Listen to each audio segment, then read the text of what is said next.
आंदोलनकार म्हणतात. तसं असं आपण 1946 कॅबिनेट मिशन आणि 1947ला आपल्याला दिसते माउंट बॅटन प्लॅन. ठीक, हा माउंट बॅटन कोण आहे? हा आहे व्हाईसराय. ठीक आहे, आणि व्हाईसराय कोणता आहे हा? लास्ट व्हाईसराय. ठीक आहे ना. शेवटचा हा व्हाईसराय आहे कोणता? ब्रिटनचा. त्याच्यानंतर दुसरा व्हाईसराय येणार नाही ब्रिटनचा. समजलं ना. हा शेवटचा इंग्रज व्हाईसराय आहे. ठीक आहे. आता हा कधी बनला? याच्या आधी कोण होतं आराध्या? याच्या आधी कोण होतं व्हाईसराय? कोण होतं?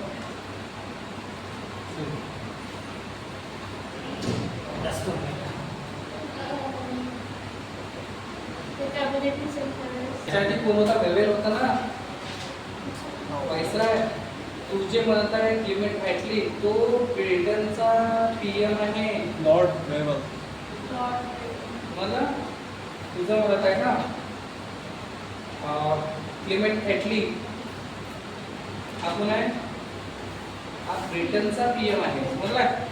आणि हा आहे माउंट बॅटन, म्हणजे व्हाईसरायच्या वरची गोष्ट आहे ना पीएम. तर त्याने यांना पाठवलेला आहे वेवेलला काढणं, म्हणजे झालं त्याचा ड्युरेशन संपला आणि त्याच्या जागी माउंट बॅटनला पाठवलेला आहे. बरोबर आहे. तर याला माउंट बॅटन काय म्हणतो आपण? मग सेकंड जर नाव आहे तर काय आहे ते? 3rd जून प्लॅन सुद्धा म्हणतो आपण. 3rd जून प्लॅन. 3rd जूनला काय झालेलं आहे. ओके. तर आता क्लिमेट ॲटली अनाउन्स, क्लिमेट ॲटलीने अनाउन्स केलं पार्लमेंटमध्ये. काय अनाउन्स केलं? कधी अनाउन्स केलं? ऑन 20 फेब 1947 ला अनाउन्स केलेलं आहे. काय अनाउन्स केलेलं आहे?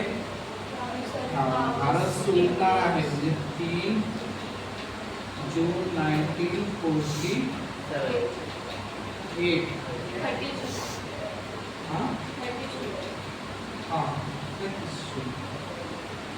आहे. तर आम्ही येतो 1948च्या आधी काय करणार आहोत? भारत सोडणार आहोत. एवढं लक्षात ठेवा. समजलं आहे. जून 1938च्या आधी आम्ही भारत सोडू. तयारी सुरू झाली ना. आम्हाला भारत सोडायचा आहे.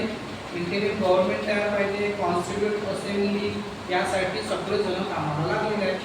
बरोबर आहे. आणि तिकडे काय केलं? मग डायरेक्ट ॲक्शन देणं, दंगे चालू केले मोहम्मद अली जिन्नाने. दंगे चालू केले आणि तेही एवढ्या मोठ्या प्रमाणात झाले आणि दंगे थांबण्याचे नाव घेत नाही आहे. समजलं का. प्रत्येकाने प्रयत्न करून बघितले पण दंगे थांबतच नाही, अजून ते वाढत आहे. ओके. आता दंगे थांबवण्यासाठी एकच ऑप्शन आहे की भारताचे तुकडे करावे लागतील. बरोबर आहे ना. भारताचे डिव्हिजन करावं लागेल. तर माउंट बॅटन प्लॅनने काय झालेलं आहे? 2 केलेले आहेत. एक म्हणजे आपला इंडिया, ठीक आहे, आणि दुसरा म्हणजे पाकिस्तान.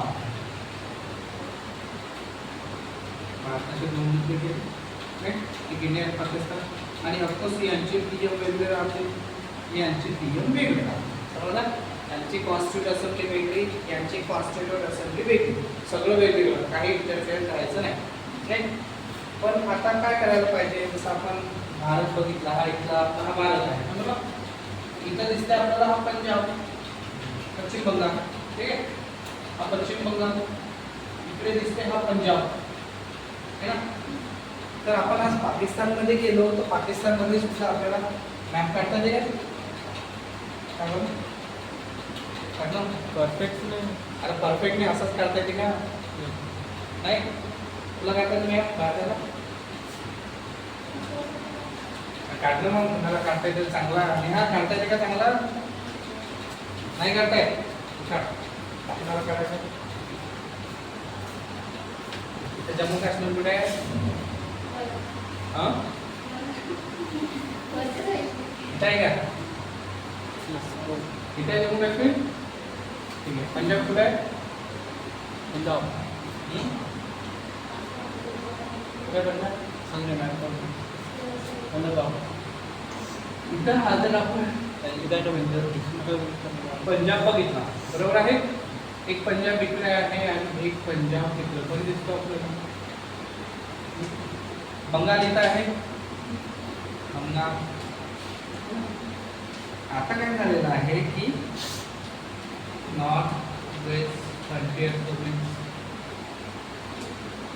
सिलमेट, ठीक आहे, हा आसाम जोडा. या प्रदेशाचं काय करायला पाहिजे त्यावर निर्णय लागायचा आहे, समजलं. कारण की हे बघणं गरजेचं आहे, कारण की आज जर आपण गेलो पाकिस्तानला तर आपल्याला काश्मीर दिसते, जम्मू काश्मीर बुंदीवाला आहे ना, बजरंग भाईजान बुंदीवाला काश्मीर राहते. त्याच्यानंतर आपल्याला लाहोर दिसतो, पंजाब, पंजाब सुद्धा आहे पाकिस्तानमध्ये, आणि पुन्हा आपल्याला बंगाल सुद्धा दिसते पाकिस्तानमध्ये. पण आज काय झालेलं आहे आहे 1971ला जे बांगलादेश होत, म्हणजे पाकिस्तान जो होता ईस्ट साईडला तो तुटला आणि त्याचा बांगलादेश बनला, समजला. पण स्टार्टिंगला बांगलादेश होता ना, बंगालचे तुकडे गेले तेव्हा एक बंगाल आणि दुसरा बंगाल, ईस्ट वेस्ट असा होता. ईस्ट बंगाल पाकिस्तान होता, वेस्ट बंगाल आपल्याला दिला, समजला. तर माउंट पॅटर्न प्लॅननुसार काय केलेलं आहे, बंगालचे तुकडे गेले, ठीक आहे. एक बंगाल हा कोणता आहे, ईस्टवाला आहे, आणि दुसरा बंगाल आलेला आहे हा वेस्टवाला, ठीक आहे. आपल्याकडे कोणता आहे चंद्रनू, बंगाल वेस्ट. आपल्याकडे वेस्ट आहे काय, वेस्ट बंगाल आला आहे आपल्याकडे.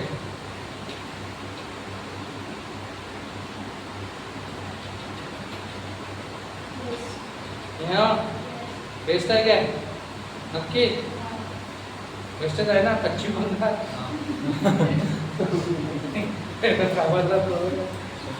ईस्ट बंगाल कुठे आहे, हा इंडियामध्ये जाईल, ठीक आहे. आणि हा येणार आहे ईस्ट बंगाल पाकिस्तान, कारण इकडे मुस्लिम लोक जास्त होते थोडे आणि इकडे हिंदू लोक जास्त होते, बरोबर.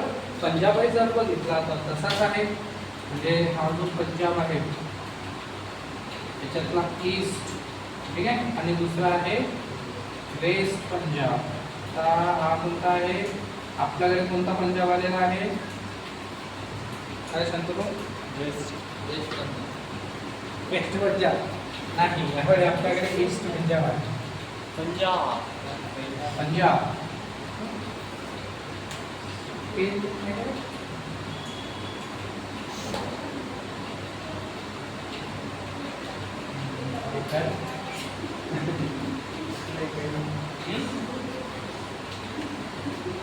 ईस्ट. ईस्ट आणि हा आहे वेस्ट, बरोबर आहे. आपल्याकडे कोणता आलेला आहे, ईस्ट वाला आलेला आहे, बरोबर आहे. हे सगळं माउंट पॅटर्न त्यानेच केलेलं आहे. आता पंजाब वापरलो, आज आपण जावे मला आहे, कारण की दंगे झाले होते. बंगालला तसंच डिवाइड केलं, पण हा बंगाल जो आहे हा पाकिस्तानला सुद्धा भेटला नाही, भेटला का नाही. सध्या तो भेटला, पण नंतर तो काय बनून जाईल, बांगलादेश बनून जाईल, नंतर तो बांगलादेश बनेल, ठीक. आता बघा नॉर्थ वेस्ट फ्रंटियर प्रोविन्स कसं आहे आणि सिलेक्टचं कसं होईल, कारण की आसाम साईडला हा जो प्रदेश आहे हा सुद्धा मुस्लिम ओरिएंटेड आहे, हा सुद्धा आहे, ओके. कसं होईल याचं, तर इथं काय घेण्यात आलेलं आहे, रेफरंडम म्हणतो आपण त्यांना, रेफरंडम. म्हणजे इथं काय घेण्यात आलं, वोटिंग घेण्यात आलं, वोटिंग, समजलं ना. वोटिंग घेण्यात आलं की तुम्हाला कुठे राहायचं आहे, तुम्हाला पाकिस्तानमध्ये जायचं आहे की तुम्हाला भारतात जायचं आहे, हे लोक ठरवतील, समजलं ना. त्याला रेफरंडम म्हटलं जातं, लोक ठरवतील. आणि लोकांनी काय म्हटलं की आम्हाला कुठे जॉईन करायचं आहे, पाकिस्तान, आम्हाला पाकिस्तान जॉईन करायचं, भारत नाही जॉईन करायचं, समजलं ना, आम्हाला पाकिस्तान जॉईन करायचं आहे. पण एक व्यक्ती फार नाराज झाला आहे, असं झालं होतं, त्याचं नाव काय होतं,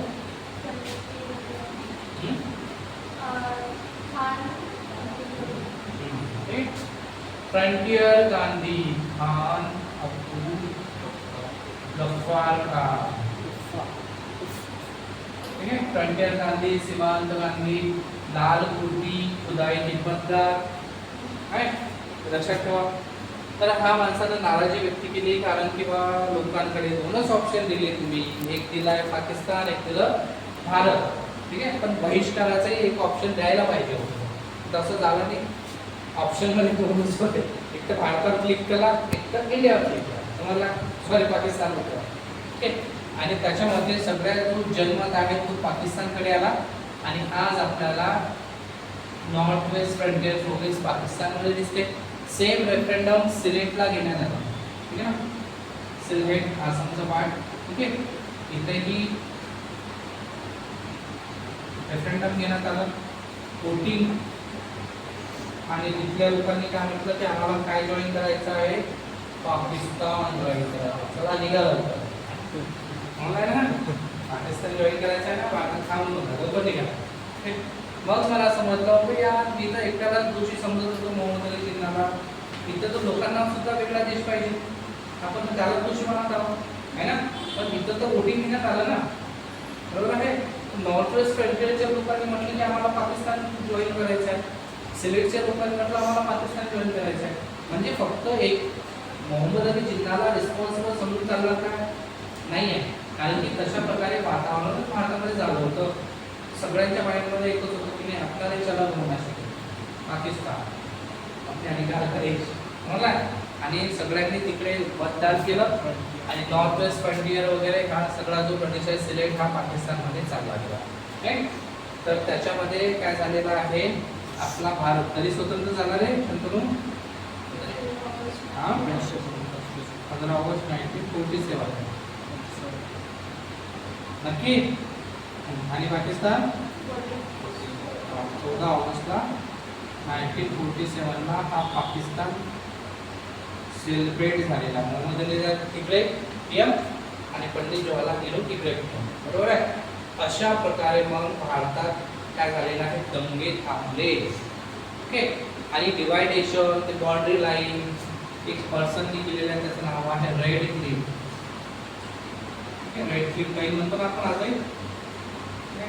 तर हा पर्सनच होता, त्याने सगळं काम केलं ते बाउंड्री लाईन कुठून काय काय असायला पाहिजे, त्याच्यामधूनच त्याला रेड क्लिफ लाईन असं नाव पडलेलं आहे. ओके. तर हा आहे तुमचा माउंटबॅटन प्लॅन, कवर्ड जून प्लॅन. त्याला थोडंसं आधी जर म्हटलं तर बाल्कन प्लॅन आपण म्हटलेला आहे. बाल्कन प्लॅन असा होता की तो फारच भयंकर होता बाल्कन प्लॅन, बरोबर आहे. म्हणजे पहा हे जे आहे ना, हे बंगाल, हे पंजाब, हे बॉम्बे, सगळ्यांना असं वेगवेगळा देश घोषित करून दे, छोटे छोटे तुकडे. हा असा प्लॅन होता. म्हणजे भारत मोठा आहे ना, बरोबर आहे. तर जसे या साईडला छोटे छोटे दिसतात ना, अल्बेनिया आफ्रिकामध्ये, राईट. तर तसे छोटे छोटे कंट्री बनवू आपण, ठीक आहे. आणि ते सगळे डोंगरी असतात कोणाचे, ब्रिटनचे. ओके.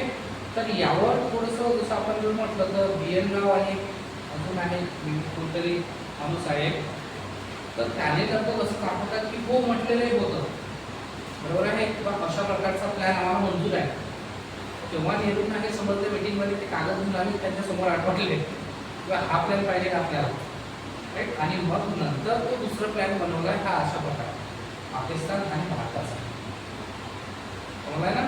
मधात काय गडबड झाली होती की बा छोटे छोटे जे राष्ट्र हे आहेत आपले राज्य प्रोव्हिन्स, त्या सगळ्यांना आपण इंडिपेंडंट घोषित करू. म्हणजे बंगाल वेगळा देश, पंजाब वेगळा देश, समजला ना. असे किती देश झाले असते मग भारताचे सगळे तुकडे, बरोबर आहे ना. तर भारत काय आला असतं मग अखंड भारत वगैरे भारताची हिस्ट्री सगळं झालं असतं आहे ना. पण यावर नाराजी व्यक्त केली पंडित जवाहरलाल नेहरूंनी आणि प्रॉपर रिपोर्ट बनवला गेला. त्याच्यानुसार मग एक भारत आणि एक पाकिस्तान असे दोन बनवण्यात आले. त्याच्यापेक्षा हे दोन बरं आहेत का, आणि छोटे छोटे बनवले असते तर काय झालं असतं, तुकडेच झाले असते ना भारताचे. तर आजही तुम्ही गेले कुठे युरोपला वगैरे, फार छोटे छोटे देश आहे बघा, त्यांची पॉप्युलेशन फार कमी आहे. ते आपल्या अमरावतीपेक्षाही फार कमी पॉप्युलेशन त्या एका देशाचे आहे. हा तो देश आहे, त्याची पॉप्युलेशन एवढी, अमरावतीच्या पॉप्युलेशन किती आहे बघा, फार कमी आहे. न्यूझीलंडची पॉप्युलेशन, इकडची पॉप्युलेशन फार कमी आहे. भारतात पुसून पुसून लवकर आहे जागा नाही आहे कधी चला होता. तर हे अशा प्रकारचं आहे. तर आपण जो प्लॅन ॲक्सेप्ट केला तो माउंटबॅटन प्लॅन ॲक्सेप्ट केलेला आहे. जसं जर बघितलं तर माउंटबॅटन यांच्या वाईफ पंडित जवाहरलाल नेहरू यांची थोडीशी वेगळी हिस्ट्री आहे आणि म्हणजे सोबत शिकते वगैरे अशा प्रकारचं आहे. आणि हा किस्सेही चर्चित आहे. तुम्ही जर पुन्हा गेले तर असं तुम्हाला दिसेल पंडित जवाहरलाल नेहरू आणि माउंटबॅटन यांच्या वाईफ त्याच्यामध्ये फार हे होते, ठीक आहे ना, म्हणजे मैत्री पलीकडे सुद्धा संबंध होते असं दाखवलं आणि ते नाकारले सुद्धा नाही आहे, दिसेल तुम्हाला. पण आपल्याला काय आहे, त्या विवादामध्ये जायचं नाही. बरोबर, त्यांचा तो पर्सनल इश्यू आहे, जे काही पर्सनल मुद्दा आहे. पण यूट्यूबला गेले तर तुम्हाला दिसेल पंडित जवाहरलाल नेहरू, लॉर्ड माउंटबॅटन वगैरे तेव्हा काय किस्से आहे, रशिया अमेरिका बाबतीत जो होतं है ना. तर अशा प्रकारचं आहे ते. बाकी तर काही नाही वेगळं झालं आपल्याला समजते. फक्त इथं काय झालेलं आहे, रेफरंडम वगैरे हा गोष्टी थोड्याशा लक्षात येत नाही. ठीक आहे, डाऊट आहे की आपण